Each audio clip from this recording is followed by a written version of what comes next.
하겠습니다. 요즘 우리가 코로나 이후라는 말을 너무 많이 사용하고 있습니다. 그래서 코로나 이전으로 돌아갈 수 없다. 그래서 우리 기독교 안에도 그렇고요. 일반 쪽에서도 코로나 이후 어떻게 세상이 바뀔까에 대한 담론들이 많이 나오고 있습니다. 또 기독교 안에도요. 하여튼 코로나 이후 어떻게 할 거냐에 대한 토론회나 학회나 이런 것들이 상당히 많이 되고 있습니다. 이번에 보니까 복음주의 신학계에서 논문 모집하는 게 코로나 이후 또는 코로나에 대한 기독교 신학적인 입장을 논문으로 내시오 이런 연락들도 오고요.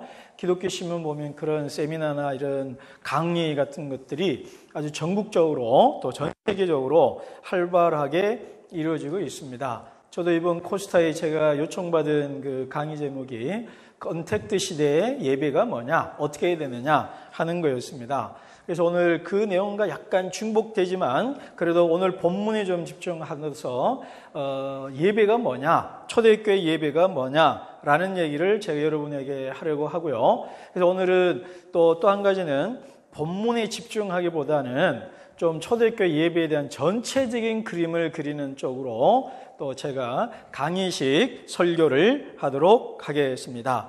일단은 저의 생각은 초대교회 예배로 우리가 코로나 이후에 대한 얘기가 많이 있는데 우리는 이럴 때 아드 폰테스라고 해서요. 원점으로, 근원으로, 출발점으로, 본심으로 또 초심으로 돌아갈 필요가 있습니다. 그래서 이거를 레디칼이라고 그러죠. 뿌리로 거슬러 올라가자 이 말이에요. 레디칼, 라틴어로 라딕스, 뿌리로 돌아가서 근원으로 돌아가서 우리가 어디서 어떻게 시작했고 어떻게 변화했고 그게 변질인지 발전했는지를 우리가 돌아봄을 통해서 우리를 재정비하는 거죠. 오리엔테이션을 다시 하는 겁니다. 그랬을 때 그 원점으로 돌아야 될 몇 곳이 있는데 바로 오늘 우리가 읽고 있는 마침 큐티하고 있는 본문입니다. 그래서 참 잘 맞아떨어졌어요. 그래서 고린도전서 14장을 중심으로 해서 초대교회 예배가 어떻게 이루어졌는가를 좀 얘기를 하면서 우리 교회도 또 한국교회 전체에도 우리가 어떻게 예배해야 되느냐에 대한 얘기를 하도록 하겠습니다.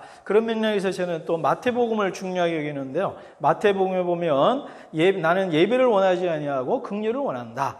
그래서 오늘 우리 한국교회 원하는 예배는 종교적으로 모이는 예배 못지않게 가난한 자를 돕는 구제에 관한 것이 강조돼야 합니다. 이 부분은 오늘 본문과 조금 이렇게 다른 얘기이기 때문에 빼놨습니다만은 우리가 요거를 간과하면은 안 된다는 것을 제가 먼저 얘기를 하고 오늘 본문으로 들어가도록 하겠습니다. 14장이 본문은요, 간단히 말하면 11에서 14장의 일부입니다.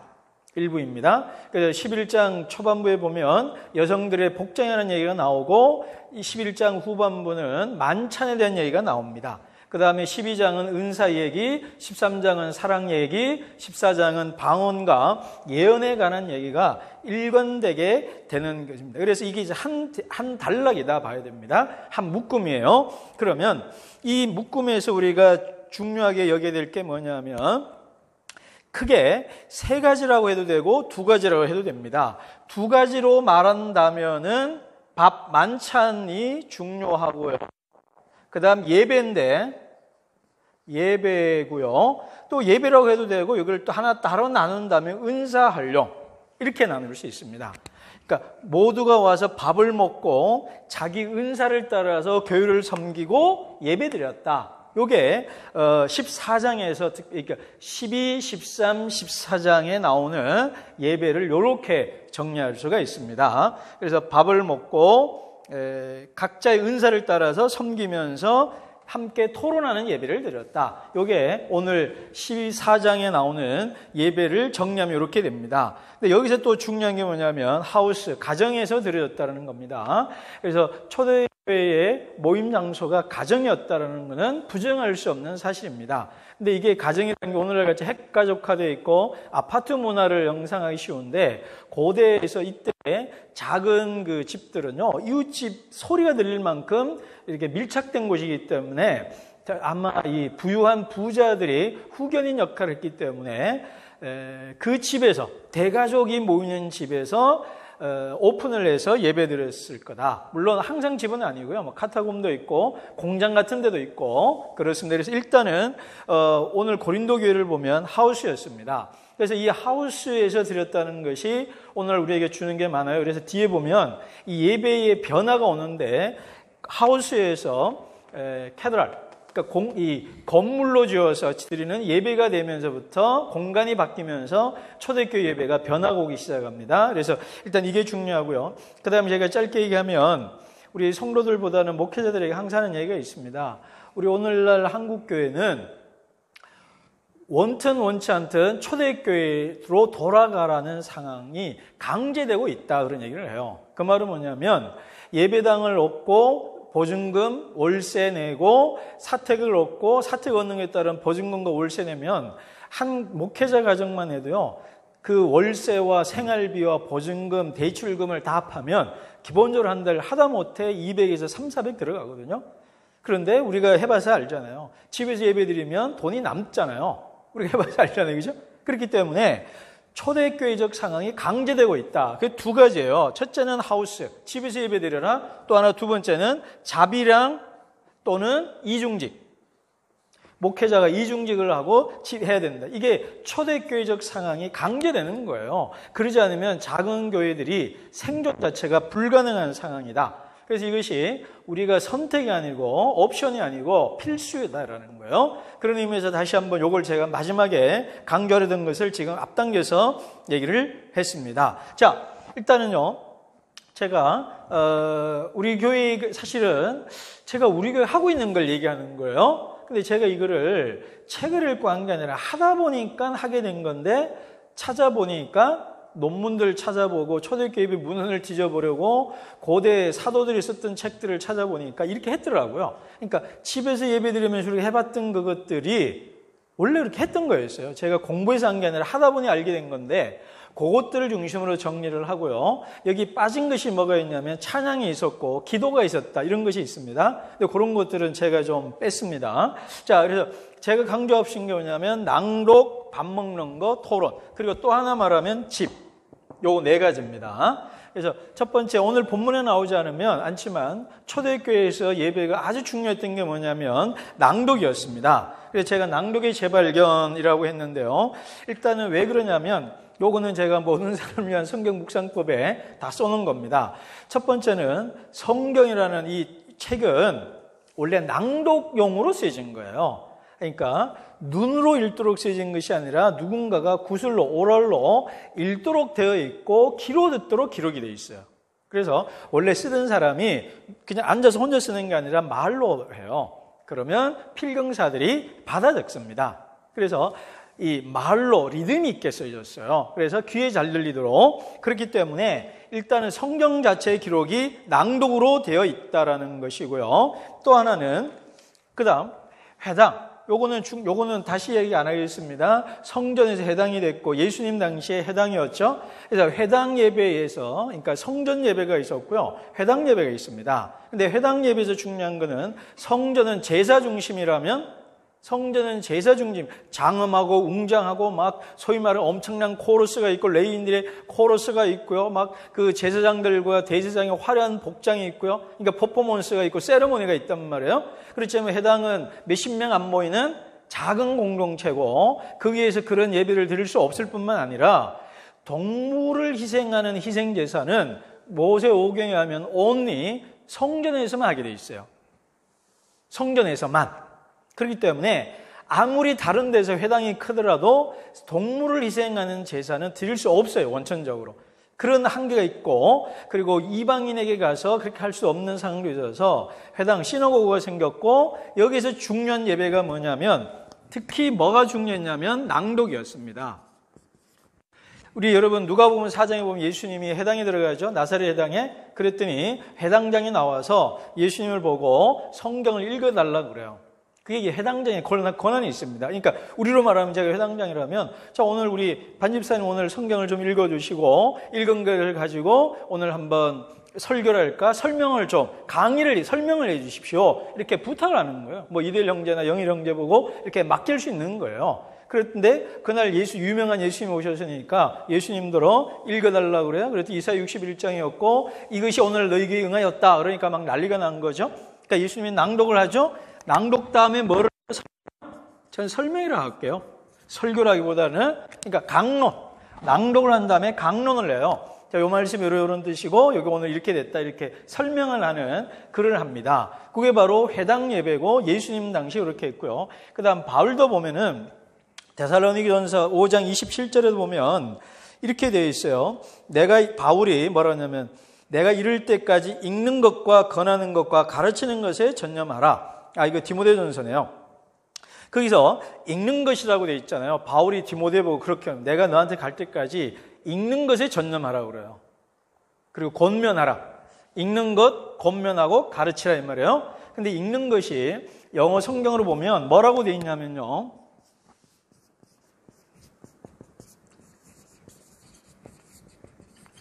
퍼블릭 리딩이라고 되어 있어요. 그냥 프라이빗, 그냥 혼자서 개인적으로 그냥 성경 열심히 읽으라 이게 아니고요. 공적으로 읽으라 이 말이에요. 그 말은 뭐냐면 예배에 있어서 가장 중요한 것 중에 하나가 뭐냐면 토라, 성경을 공적으로 같이 읽었다라는 거예요. 근데 나중에 있지만 요거는 앞에서 전문적으로 읽어주는 사람이 있습니다. 왜냐하면 문명률이 높았기 때문에 전문적으로 읽어주는 사람이 있었고 요거를 우리나라로 말하면 무성량화 시절 변사, 어릴 때 영화 보셨죠? 그 유명한 변사 있죠? 그렇게 하거나 조선 시대 후기에 전기수라는 직업이 있었어요. 전기수. 그게 뭐냐면 이 한글 책이 많이 나오면서 이야기가 나오고 소설이 나오는데 책은 비싸고 읽을 줄 모르는 사람 많으니까 전문적으로 읽어주는 사람이 있어요. 아주 재밌는 얘기 있습니다. 정조실록에 나와요. 이흥업이라는 사람이 실제역인데 임경업 장군전이 있었어요. 너무 실감나게 읽어요. 그러다가 아슬아슬한 대목에 우리나라도 그렇잖아요. 60초 광고 딱 나오잖아요. 그러다가 전기수가 쭉 읽다가 갑자기 딱 덮어요. 그리고 하고 뭐 이러면은 사람들이 이제 동전을 막 던집니다. 이게 무당들하고도 비슷하죠. 오늘 저 설교다 중간에 끊을까? 그래가지고 그러면 이렇게 합니다. 근데 어떤 일이 생겼냐면 임경업 장군을 죽이는 얘기가 나오는데 앉아서 듣던 사람이 그 임경업 장군을 죽였단 말이야 그러면서 일어나가지고 들고 있던 낫으로 전기수의 목을 쳐서 죽여버렸어요. 이런 일이 실제로 있었던 일입니다. 그래서 정조실록에 기록이 되어 있어요. 그래서 이 모든 책은요 누군가가 읽어주도록 되어 있습니다. 그래서 초대교회 예배는 성경을 읽어주는 것이 예배에 아주 중요했다는 거예요. 그래서 우리 교회가요 보통 본문을 3번 읽도록 원합니다. 근데 이제 우리가 매일 같은 본문을 미리 공지하고 3번 읽고 오잖아요. 이제 읽어온다는 걸 전제로 하고 하는 거예요. 3번 읽어왔다는 걸 전제로 하기 때문에 한 번 읽는 건데 때로는 또 요즘은 본문이 길더라고요. 그래서 좀 한 번만 읽기도 하지만 저는 되도록이면 본문 읽는 시간에 많이 할애하고 싶습니다. 그래서 어찌됐든 3번이고 4번이고 많이 읽도록 해요. 제가 우리 목회자들에게 강의 가서요. 지난 화요일도 우리 목회자들한테 그런 얘기를 했습니다. 목사님들, 우리가 설교하기 위해서 성경을 읽습니까? 성경을 읽기 위해서 설교를 듣습니까? 여러분 어떠세요? 설교를 듣기 위해서 성경 봅니까? 성경을 알기 위해서 설명해 주는 걸 듣는 거잖아요. 그러면 본 게임이 성경이잖아요. 근데 성경을 많이 읽어야죠. 근데 왜 성경은 뭐 한 3, 4분 읽고 설교 30분 한다 이 말이에요. 어떤 분들은 뭐 50분도 하고요. 뭐 1시간도 하는 분도 있어요. 저는 이게 좀 그렇다고 너무 바꿀 수는 없지만 그래도 모든 교인이 요즘 이제 문명률이 높아지니까 문해력이 좋아졌으니까 모두가 읽고 여러 가지 방식으로 읽을 수 있죠. 우리 교회도 좀 누구 한 명 맡겨서 우리 아이들이 뭐 혜인이나 서인이 같은 애들이 예주 같은 애들이 미리 준비해갖고 와서 낭독할 수도 있고요. 뭐 교도갈 수도 있고요. 눈으로 읽고요. 뭐 다양하게 해서 예배 시간에 이 낭독을 좀 강조할 필요가 있습니다. 근데 우리가 큐티하면서 읽었고 공개하면서 읽었고 그랬더니 한 번만 읽는 겁니다. 그래서 그렇지만 이제 이게 중요하다라는 거예요. 그래서 예배 중에 성경 읽는 것이 초대교회는 중요했고 코로나 이후 성경을 직접 읽도록 해준 이 예배가 너무너무 중요하다. 그래서 다른 교회 가면 항상 요구를 합니다. 다른 시간 조금 줄이시라고. 그 성경 읽는 걸 조금 늘려주시라고. 애들이 성경 모른다고 그러는데 성경 읽히질 않고 있다고. 그래서 다른 예배 시간을 조금 줄여서라도 읽게 하고, 읽는 방식은 다양하게 해서 본문을 뭐 3번이고 5번이고 읽는 게 좋겠다. 우리 예전에 그래서 빌레몬서 10번 읽기도 해보고 그랬었잖아요. 그래서 본문을 많이 읽게 하는 예배가 중요하다. 그 다음 밥을 먹는 예배. 이거는 제가 만찬 나를 먹으라 책에도 얘기했고요. 예전에 고린도서 11장 가지고 만찬에 대한 설교를 제가 많이 했습니다. 그래서 초대교회 예배는 항상 밥을 먹는 예배였습니다. 그러니까 밥 먹는 것 자체가 예배였다라는 거예요. 우리는 예배 끝난 다음에 식사하잖아요. 우리 그렇게 생각하죠. 예배 마치고 식사한다 생각하죠. 식사가 예배였습니다. 초대교회는. 그래서 11장에 보시면 만찬 자체가 예배의 일부로 들어와 있어요. 밥 먹는 것 자체가. 그러면서 이제 밥을 먹는 것과 이 밥을 먹는 식사와 그 다음에 만찬을 기억하는 식사가 조금 구분이 되어 있습니다. 그래서 밥을 먹는 거는 아가페라고 그래요. 아가페. 그거를 사랑인데 우리말로는, 근데 우리말로 번역은 애찬이라고 그래요. 그래서 애찬이 있어요. 애찬을 뭐라고 그러냐면 아가페라고 그러고요. 그 다음에 만찬을 유카리스트라고 그래요. 만찬과 애찬. 그래서 요거는 그냥 저녁 먹는 거, 점심 먹는 거고요. 요 만찬 우리가 말하는 성만찬, 그냥 그겁니다. 이제 그렇게 되었고 항상 밥을 먹었다 이 말이에요. 왜 이게 밥 먹는 게 중요하냐? 예수님을 기억하게 하는 가장 좋은 설교 중에 하나가 이거거든요. 그러니까 예수님, 그러니까 빵을 뜯으면서 예수님의 찢기신 몸, 피를, 포도주를 마시면서 나를 흘리신 예수님의 피를 기억하면서 사는 이 자체보다 더 좋은 상징과 예배가 없거든요. 그래서 만찬 자체가 예배였다라는 것. 그런데 이걸 어떻게 준비했냐면 초대교회 보면요. 각자 음식을 들고 왔습니다. 우리 11장에 보면 나와요. 그래서 각자 음식을 들고 왔어요. 이걸 이제 영어로 하면 포틀럭이죠. 우리도 그렇게 하잖아요. 각자 음식을 조금씩 1.2인분, 뭐 1.5인분 갖고 와서 나도 먹고 남도 먹게 하는. 그래서 모두가 참여하는 예배를 드리는 거고 이것이 이 자체가 뭐냐면 예배가 되는 게 뭐냐면 미니스트리잖아요. 남을 섬기는 거잖아요. 그러니까 내 육체의 굶주림을 채울 뿐 아니라 타인의 육체를 배려하고 돌보고 섬길 수 있는 하나의 미니스트리였다 이 말이에요. 그래서 우리가 음식 준비해서 오는 것은 하나의 봉사고 섬김일 뿐 아니라 목회다 생각하셔야 됩니다. 이건 사역이에요. 밥을 준비해서 오는 것이. 그래서 이 초대교회에서는 밥을 먹는 예배였다. 근데 이게 이제 변화가 있어요. 여기서 다시 얘기를 할 겁니다. 그 요지는 뭐냐면 요 당시 초대교회 예배는 저녁에 드렸어요. 저녁에. 그러다가 이제 아침으로 가면서 이제 변화가 오기 시작하고요. 그 중에 하나가 여기서 또 뭐가 되냐면 초대교회에서 고린도교에서 뭐가 문제가 됐냐면 일단은 부유한 사람이 있고 노예들이 있잖아요. 자유민이 있고 그러니까 부유한 사람들 중에 뭐 자유인도 있지만 부유한 사람, 중산층, 그다음에 노예들이 있습니다. 근데 알다시피 노예들은 제 시간에 와서 예배드리기가 쉽지가 않습니다. 그러다 보니까 시간이 있고 재정이 여유가 있는 부자와 중산층 이상인 사람들이 먼저 와서 빵과 포도주를 먹고 마시다 보니 첫째, 가난한 사람들이 왔을 때 먹을 게 별로 없었어요. 두 번째, 취해가지고 예배 때 헛소리 하는 겁니다. 여기서 술을 먹어도 된다는 얘기 해야 되겠죠? 어쨌든 실제 술을 마셨다 이 말이에요. 그냥 밥 먹고. 그래서 그 두 가지 문제가 생기니까 바울이 빡쳐갖고 11장 후반부에 생겨요. 그럼 너희들, 그러면서 그거는 타락이라는 거예요. 엄청난 타락으로 바울이, 그건 예수님의 몸을 더럽히는 거다 그런 얘기를 해요. 그래서 너희들이 죄가 없이 예배드리라는 얘기 하잖아요, 만찬에. 그게 죄가 뭐냐면요. 일주일 동안 내가 이상한 생각한 거 없어? 뭐 거짓말한 거 없어? 이게 아니고요. 그 다른 사람을 배려하지 않는 것을 말을 하는 겁니다. 그래서 바울이 그러면 너희들 집에서 밥 먹고 와라. 밥 먹고 오고, 가난한 사람들에서 갖고 오고, 그들을 배려해서 식사를 해라. 그 얘기를 합니다. 그러다가 이게 서서히 애찬과 만찬이 분리됩니다. 밥은 먹고 오고, 교회에서는 만찬만 하라. 이렇게 조금씩 변화가 될지 변질이 될지. 이게 우리 교회도 코로나 이후 밥 먹는 것이 줄어들면서 이게 어떻게 될지 지금 우리가 고민이랄까요? 의논해야 될 지점이 바로 여기에 있습니다. 이것을 억지로 우기면서 애찬으로 가야 될지 코로나 상황에서는 그러면 안 되겠죠. 어찌됐든 이 밥을 먹는 것을 유지하면서도 코로나 상황에 적응하면서도 이런 역사적 경로를 기억하면서 어떻게 해야 될지 이런 역사적 발전 다 이유가 있거든요. 나름의 이유가 있고 합당한 게 있어요. 타당성이. 이 부분을 우리가 교회가 고민해야 될 부분이다. 그러나 초대교회 예배의 핵심은 밥을 먹는 것이 중요했다는 것. 그 정신과 스피릿을 어떻게 살리면서 코로나 사태에 우리가 이게 순응해 나갈 거냐. 이게 우리의 고민이라는 거고요. 세 번째, 오늘 본문에서 나오는 건데 토론하는 예배였다 이 말이에요. 토론하는 예배. 그래서 에드원 저지라는 아주 유명한 학자가요 쓴 논문이 있습니다. 초대교회는 영어로 스콜라 커뮤니티였다 이 말이에요. 스콜라 커뮤니티. 이게 스콜라가 학자라는 뜻입니다. 뭐 안식 휴가도 있고 하지만 여기서는 학문이라는 뜻입니다. 학습 공동체라는 말이에요.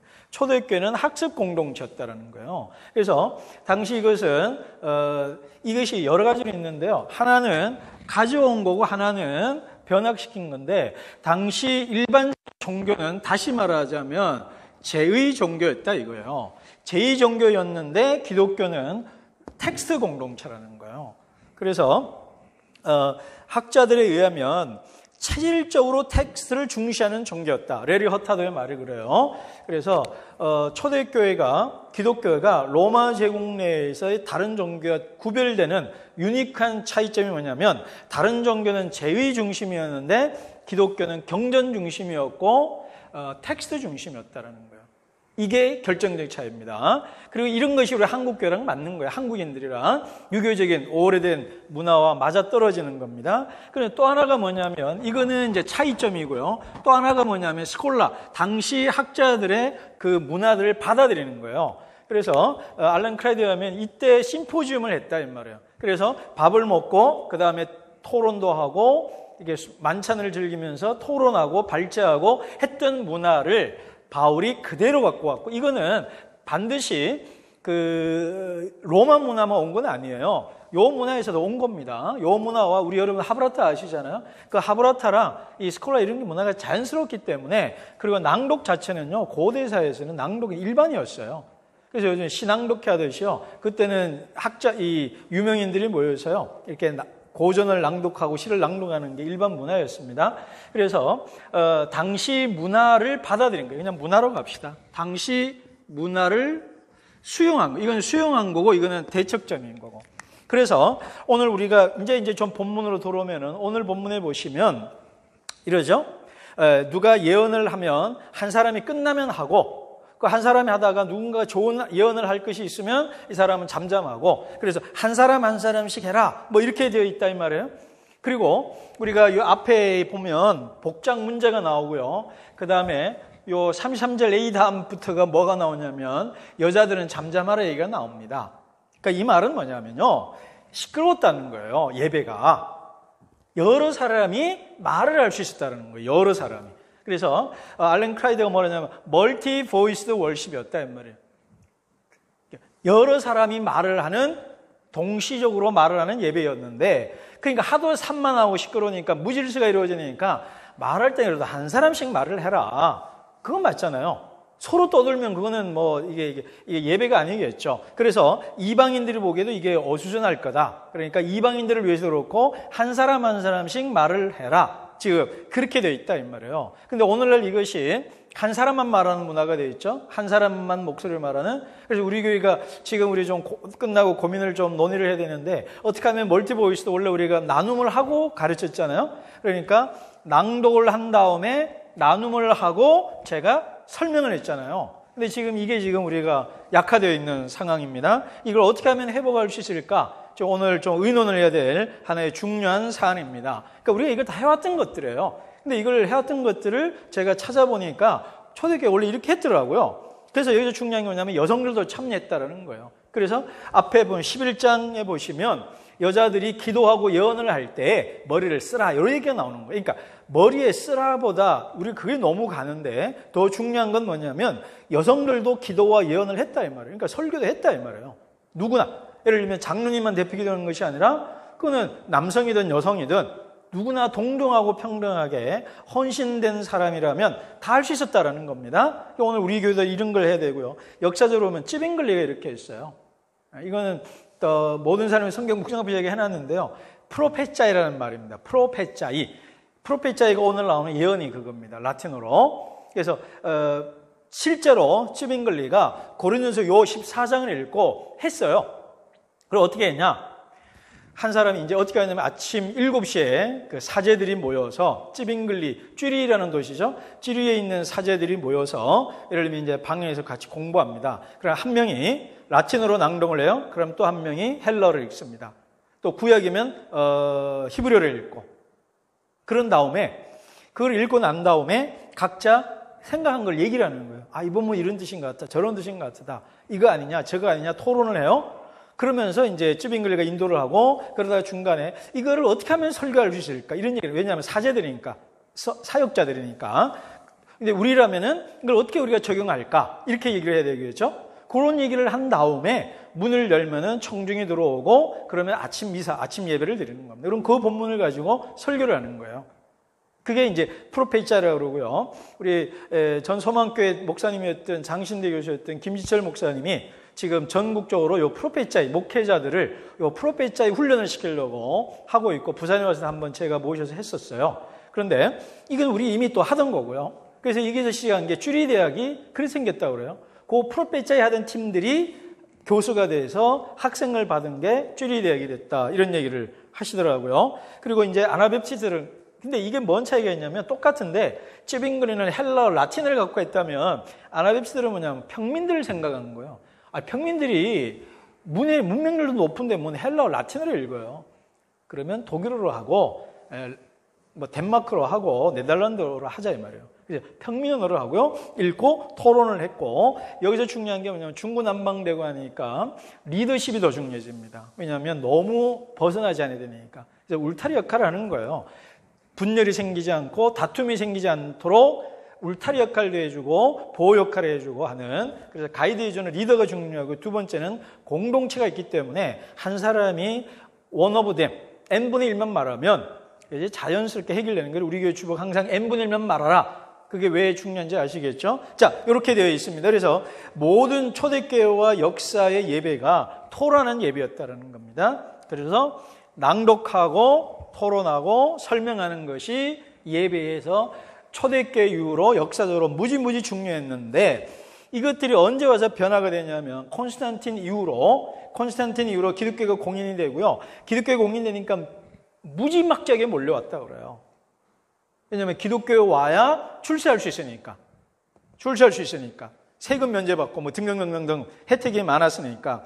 그러다 보니까 변화가 오는데요. 알란 크라이드에 의하면 변화가 세 가지에서 있다고 그래요. 첫 번째는 핍박이었다 그럽니다.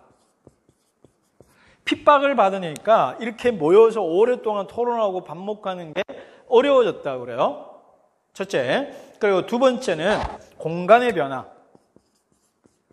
공간 변화는 제가 앞에서 얘기한 걸로 넘어가겠습니다. 그래서 가정집에서 모이다가 교회 예배당 건물로 만들어 놓고 하니까 어려워지는 거예요. 우리도 경험하고 있지 않나요? 우리 집에서 예배 드릴 때는 원으로, 그러니까 거실에 둥글게 앉으니까 자연스러운 대화와 나눔이 되는데, 우리가 여기 와서 예배 드리면서 이게 뭔가 이게 일대 다가 되는, 그러다 보니까 제가 설교가 자꾸 길어지기도 하고 설명하다 보니 그렇기도 하지만 이런 식으로 약간의 변화가 오잖아요. 우리도 어쩔 수 없이, 그러니까 우리도 그런 것이 아니라 이게 어쩔 수 없습니다. 공간의 변화에 따른 변화가 있었다. 그 다음 또 하나가 뭐냐면요, 시간입니다.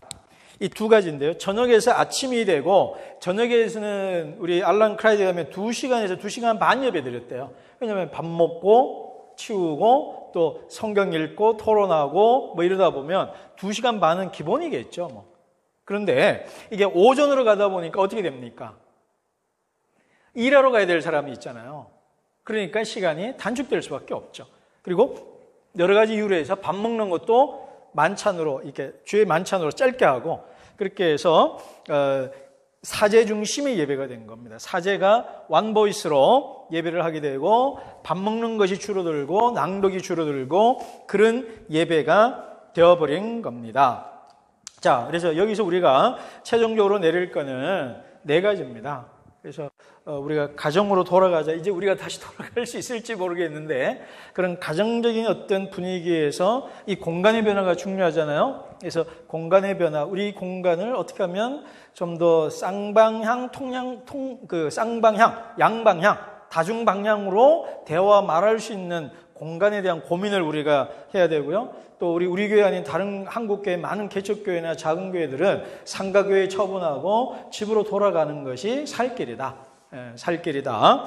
그다음 또 하나 제가 요 얘기 하나 할게요. 또 하나 요 설교와 관련해서 토론과 여기서 뭐가 중요하냐면 오늘 고린도전서 14장에 보면 이때 예언과 방언 문제 나올 때 중요한 게 뭐냐면 이 불신자가 있었다는 거예요. 그리고 초신자가 있었다는 겁니다. 그러니까 여기 지금 교회 안 다니는 사람이 있다고 생각해 보십시오. 그러면 우리가 흔히 쓰는 종교적 언어로 설명하는 게 어려움이 오는 거예요. 하나님 여러분을 사랑하십니다. 믿으시면 아멘 하시기 바랍니다. 아멘. 우리는 가능한데 처음 나온 사람 하나님 나 사랑한다는데 뭐 어떻게 알아요? 물을 거 아니에요. 그러면 제가 기존의 목사님들이 설교를 보면 이게 머리가 아픈 거예요. 우리끼리는 통용 가능한 언어인데 넌 크리스찬들이 들으면 하나도 이해할 수 없는 언어들이에요. 하나님이 우리를 사랑하십니다. 아멘 하잖아요. 우리는 아멘 안 하나? 하잖아요. 근데 넌 크리스찬은 뭔데요 그게? 무슨 말인데요?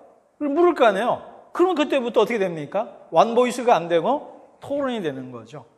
중간에 제가 설명하는데 넌 크리스찬이 목사님 당신 그렇게 얘기하는데 그게 뭔 말입니까? 교회 처음 나오는 나는 무슨 말인지 못 알아듣겠어요? 그러잖아요. 그래 그러면 다시 제가 되는 거예요. 그러니까 우리는 전제되는 것들이 전제되지 않잖아요. 이런 부분들 때문에 오늘날의 설교에 있어서 첫 번째 공간으로 예배로 공간이 바뀌어야 되고요. 설명하는 방식이 넌 크리스찬들이 알아먹는 언어로 설명을 하라 이 말이에요. 설교를. 그래서 제가 항상 설교할 때요. 저는 무신론자들이 내 설교를 듣는다는 항상 전제를 합니다. 항상. 그래서 제가 모든 글을 읽을 때 무신론자가 전투적 무신론자가 내 말을 내 설교를 듣고 내 글을 읽으면서 저 목사 저거 말은 되네. 완전 종교적으로 가득해가지고 무슨 말 하는 거야? 완전히 뭐 이렇게 학문적 근거 없고 이런 게 아니라 말은 되네. 그러니까 반박은 할 수 있겠죠. 그죠? 그렇지만 리즈너블하구나. 말은 되는구나라는 정도로 내가 하려고 해요. 그렇기 때문에 설명을 하는 거죠. 본문은 이렇고 배경은 이렇고 이렇게 설명하라는 겁니다. 그래서 첫 번째 공간의 변화에 따른 우리가 가정으로 돌아가자라는 거고 두 번째는 설명 가능한 논리적인 얘기를 하자는 거고 세 번째 밥을 먹자는 거고요. 밥을 먹자는 거고 네 번째 낭독을 하자는 거고 설명과 관련해서 토론할 수 있는 예배가 되자 이 말이에요. 요 5가지입니다. 그죠? 그래서 가정적인 공간이 중요하니까 여기에서 넌 크리스찬들도 알아들을 수 있는 설명을 하고 토론을 하고 설교를 하고 밥을 먹고 낭독하고 토론하는 방식의 예배가 우리가 초대교회적인 예배고 이것이 자세히 보면요. 코로나 이후 어떻게 할 거냐? 그냥 이렇게 하면 돼요. 아까 이 밥 먹는 것이 오늘날 이게 좀 문제가 돼서 그런데 이게 초대교회 예배고 우리가 돌아가야 될 곳이다 이 말이에요. 그래서 뭐 코로나 이후 이전 아니 그냥 성경대로 가면 답이다. 성경이 답이다. 성경대로 하는 것이 답이다. 그래서 오늘 우리가 이런 고민을 우리 또 앞으로 좀 의논해서 이런 것들을 어떻게 하면 더 회복하고 더 잘할 수 있을까? 우리가 좀 약화된 면도 있고요. 또 잘하고 있는 면도 있는데 이것을 우리가 좀 의논하고 고민하면서 정말 살아있는 초대교회적인 예배를 드릴 수 있도록 우리가 노력해야 되고요. 또 서로 한 마음으로 서로 참여해야지 목사 혼자만 한다는 게 되는 것도 아니고요. 2-3명만 열심히 한다는 것도 아니고요. 우리 n분의 1씩 전부 다 참여해서 정말 예배다운 예배를 드리고 또 하나님도 기뻐하고 넌 크리스찬들이 와서도 오늘 본문에 나오잖아요. 넌 크리스찬들이 엎드려서 뭐라고 그래요? 야 너희들 중에는 하나님이 계시구나. 와 너희 종교는 믿을만 한데구나. 알고 보니 이렇게 뭐 개독교가 아니고 너희들은 진짜 기독교다운 교회구나. 그런 말을 들을 수 있는 예배와 공동체가 되자라는 것입니다. 그래서 우리가 그런 교회가 될 수 있기를 노력하고 여러분들도 함께 해주시기를 원하고 우리 모두 성경을 읽고 토론하고 밥 먹는 교회로서 원래대로 돌아가서 우리 초심으로 우리 돌아가는 우리 교회도 되면 좋겠습니다. 그러기 위해서 우리 함께 협력해 주시기를